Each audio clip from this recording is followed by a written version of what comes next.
it's really key to identify and recognize and reward people for innovation.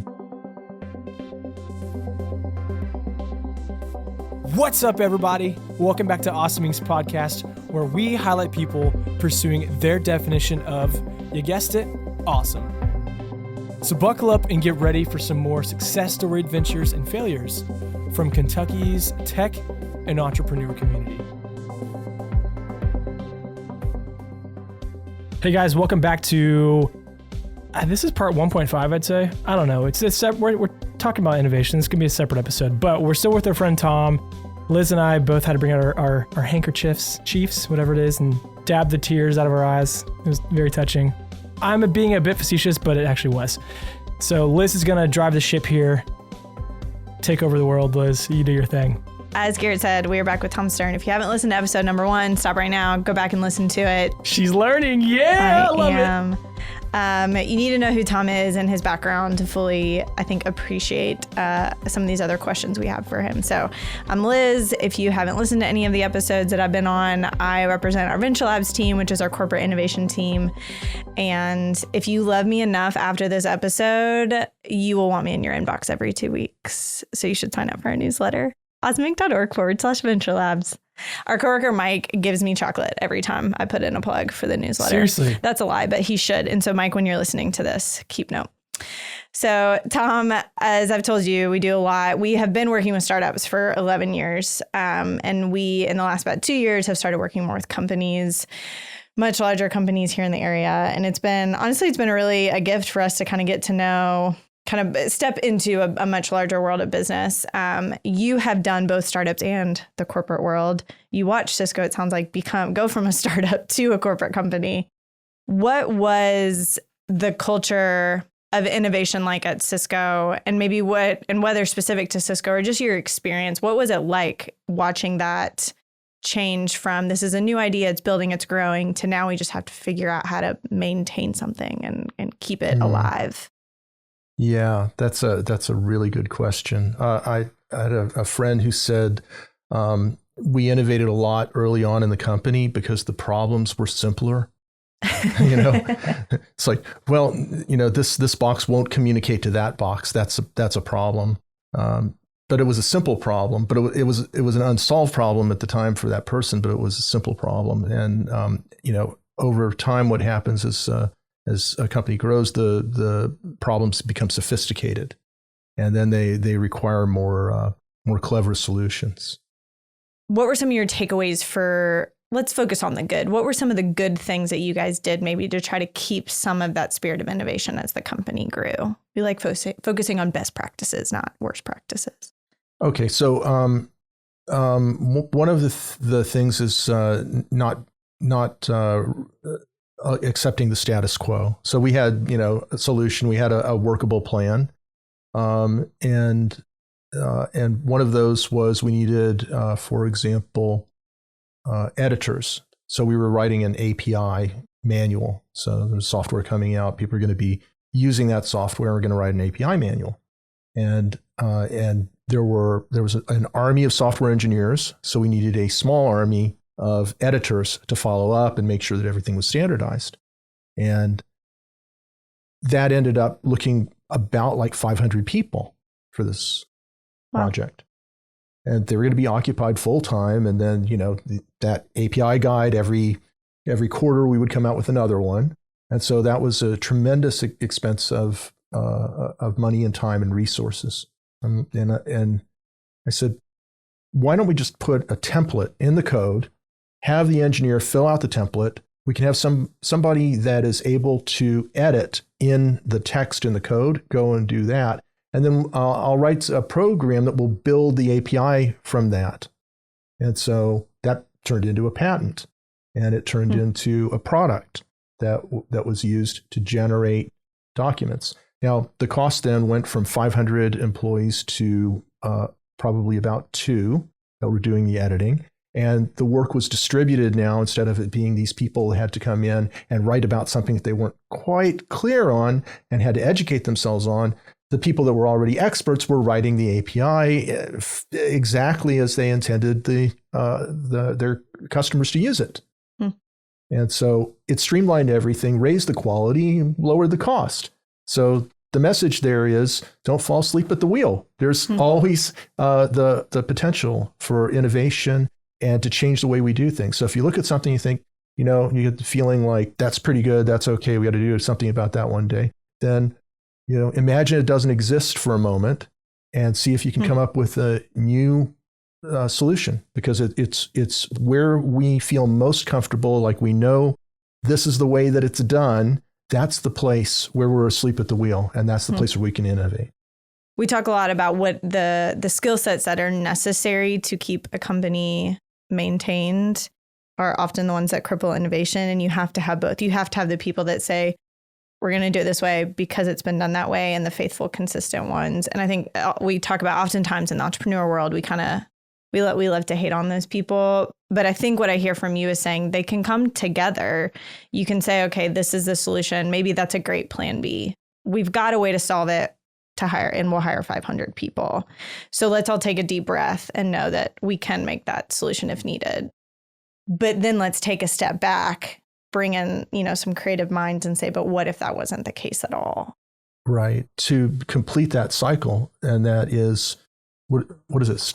Storm Forum. There's do you know that model of innovation? It's like storm, form, reform, and then it storms again. Anyway. Oh, storm. I know what you're saying now. Storming, forming. Norming. I don't think that's the right sequence. It's not the right sequence. But I know what you're talking about. Yes. So keep talking. I'll Google it. Main part of that is when you innovate, you're not done until you can operate. Forming, storming, norming, performing model. There we go. That's it. And Tuckman's stages of group development. Yeah. And so I think when you have an innovation, you need to go through those stages and swing through, make sure that the job is done. And the job's not done until it's adopted and maintainable. Okay? Because it's one thing to come up with stuff and change things, but it's another thing to follow through on it and make sure that it becomes operable. I think you're right. That does bring it full circle, because it's not enough just to come up with a new idea and then leave. The system that you're talking about, it only required 2 people. It sounds like it was long-term sustainable for many problems. So, so you have this incredible background in education and teaching people. To kind of bring that into innovation, are there things you've learned? I know I asked a similar question before, but about maybe human behavior or working at corporate companies. How do you teach people innovation? How do you help people think more creatively? There's a training technique that I call showing people the wall. And, when you show people the door, it's like, this is the way over here. When you show people the wall, it's where they run into the problem full tilt. It's like you have a scenario and you say, hey, come on, try this thing. And they do it and they fall. It's like it fails. And you're like, yep, oops. What are we going to do now? And it places them in that state of emergency and innovation. And if we've done our job correctly in training, then again, they're in a safe space to say, okay, nobody is there's not going to be a major consequence to this. If we come up with something, maybe it'll leap out off the board and become real outside of this class. But nobody's going to lose their position or their house or whatever over this exercise. And so in that safe space, people can practice the skills of innovation, which they might be afraid to use outside. Rather than just telling them about the skills. Rather than just of telling innovation. them about the skills, yeah. I feel like in that scenario, it gives them ownership, right? To say, this is now your problem. I'm not just telling you about a problem and showing you a solution, but saying, okay, well, let's pretend this is your problem. What would you do about it? And I think that's so often the cycle that's easy to get into in bigger teams, bigger companies is, well, someone else will handle it, the accounting team or the HR team, or I don't know, someone will solve that problem, rather than, well, now it's your problem. Right. What would you do about it if this was your company? If you had that founder's mentality, what would you do? Yeah, ownership of the problem. And another thing is there's an idea of brainstorming as a separate process where people just come up with and throw out ideas. And sometimes it's the wackiest ideas that people are, withholding. But if they are willing to share them and put them out, then that will trigger something else in somebody else's mind. And then they'll start to see options that weren't there before. I just played Rummy Cube. You ever played that game? Mm-hmm. Played it with my sister-in-law and my brother-in-law last night. I forgot how addicting that game is, but it is that addiction of how can I change up the whole board? But I think what I love about it is once the other players start putting their numbers down, then you can really start moving around the whole board. Yes. And I think we see that in some of our Venture Lab workshops. Once someone's got the guts to say a couple crazy ideas, Mm-hmm. then it gets fun because everyone else says, well, shoot, if we're talking about the real crazy ones, then I've got a few of those. Another idea is taking a group of people and taking ideas that they've been comfortable with or they think they know and driving to a core concept. It's like one person has this perspective over here and one person has this perspective over here. And then we brainstorm, we come up with like lots of ideas. And it's like, well, what are we really focused on? What's the purpose? What are we trying to solve here? How does this actually work? And putting that into a concrete sentence or two. And by doing that and having everyone agree on it, it aligns the group of people, but it also brings forth the essential structure of the information, the essential structure of the problem, so that everybody can see it clearly. Like we've talked about, you worked for startups, you've worked for companies. What are some of the cultural differences you see in them that you have your own, you still are running your own company now? Are there pieces of both you've tried to bring together? I mean, when you started your own company, what lessons did you take to launch that as far as more cultural dynamics of creativity, innovation, learning, teaching, et cetera? So I see it on a continuum. And as one person said to me, when you're at a startup and you're the CEO of a startup, if the garbage needs to be taken out, you're it. You're the one that takes the garbage out, and then you get into a huge corporation and it's like, don't touch the garbage cans. That's responsibility of this organization over here, and even like training.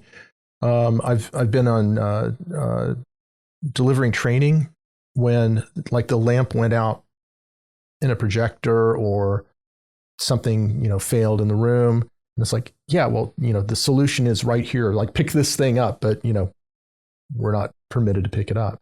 So it's one thing to understand, be frustrated about those rules. It's another thing to respect that other people have jobs and that by supporting that, recognizing where those limits are, you're actually enabling them to do their work, which enables you to focus on your work. So that's the gamut, and so personal responsibility doesn't end when you get into corporations, but it gets translated into a social context where you have to look out for others and develop that type of relationship. Never thought about it in that way, a respect for other people's jobs. But there is, if you walk into a larger company and try to act like a startup founder, sometimes that's not a great thing. And I think that's a healthy reminder. If you just start doing everyone else's job, then you're that kid on the volleyball team who's taking all the plays and you need someone to bump set and spike. Liz, is this a personal confession? We don't have a podcast long enough for my volleyball PTSD. No, I love volleyball. But Tom, is there anything that maybe wrapping up, we have a lot of corporate companies that tune into some of these that you would, you've had a lifetime of expertise that you would tell them as they're thinking through corporate innovation and trying to excite people around that. Do you have any sort of broad scope lessons you would leave them with? You nearly made us cry in the last episode when I set you up like this, but I'm going to try it again. It's really key to identify and recognize and reward people for innovation. We tend to, especially in a startup environment, like there's somebody who's responsible for innovating in the company and there's a CTO, and then, that's their job. Well, that's not their job. Their job is to motivate everybody to participate in innovation and to lead that, not be it, in my opinion. And so what that requires to create that culture is accepting that people are going to come up with stuff, encouraging them to take 10% of their time or whatever to innovate, acknowledging that, looking at it, and then having there be no negative consequence to it. Wow, you shared this cool thing. Let's share it with other people. Hey, we ran it up the flagpole. Everybody looked at it, and it's not quite right, but it's a good idea. It was a good idea. It was a good attempt, and that creating that environment will cause people to want to share their good ideas, and it will bring them forwards, I think. I think my biggest takeaway is if every executive cared about people as much as evident that you do, I think corporate America would be a better place. So that's my takeaway. Tom, thank you for your time and just for your honesty and kindness. I think I'm really excited for our listeners to hear this. I think your set of experience is so unique from a lot of our interviewees, and I'm excited to share it. Liz, I'm actually going to pivot to keep us on a sentimental note instead of rapid fire questions. Tom, you mentioned something before we actually hit record about how training can be a strategic weapon from a company. I thought that was a really insightful comment. Would you mind saying that as we wrap up our time together? Sure. If you can upskill people, you can change the parameters of the business challenge before you. If you take your employees and you skill them up in a particular area, you can mitigate the risk. You can have experts where you had novices before. You can change the parameters of the circumstance. And if you educate your customers, educate the channels to your customers, everything that you do raises the bar with those people, makes their lives better, streamlines everything. And so it's a game changer. We often talk about hill-will skill, okay? And that is, if the problem is the hill and the hill's just too big and that's an obstacle, that's not something training can deal with, okay? That's a business problem. If the problem is will, that's a management problem, right? That's a leadership issue. But if it's skill, yeah, that's training. I feel like that's a teaser into some other podcast episode we're going to do. So we'll just leave everyone with that. That was good. Tom, thanks so much. Thank you. Well, that's it, guys. Thank you so much for checking out this episode of Awesomings Podcast. And another quick thank you to Lee Rosevere and a few members from our community who provide the music that you hear in this show. Lastly, give us a follow on Instagram, Facebook, all that jazz. Or even better, come on down to our space. Come be a part of our community and get plugged in, and let's start something awesome together. You guys rock. We'll see you next time.